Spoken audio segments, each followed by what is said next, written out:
this video, we will be replacing the downstream oxygen sensor in this 2012 Ford F150. We're going to start by taking a look underneath the vehicle. I have raised the vehicle and supported it with safety stands. I also have wheel chocks and have set the parking brake. If we take a look right inside of the driver's side front tire, we can see our catalytic converter on the exhaust system. And on that catalytic converter, we can see our oxygen sensor coming off the top. And to make the removal easier, I am going to coat it in Amsoil metal protector.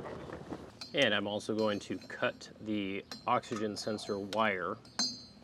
And this will allow me to install the box end, or the closed end, of a 22mm combination wrench.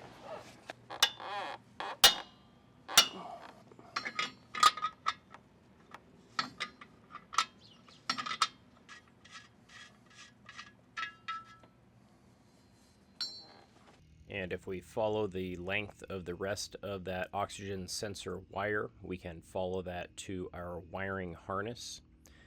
We do have a small tab on the back that we need to depress to work that wiring harness off.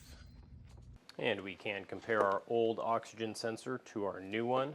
We do want to verify that the connection point ends are the same.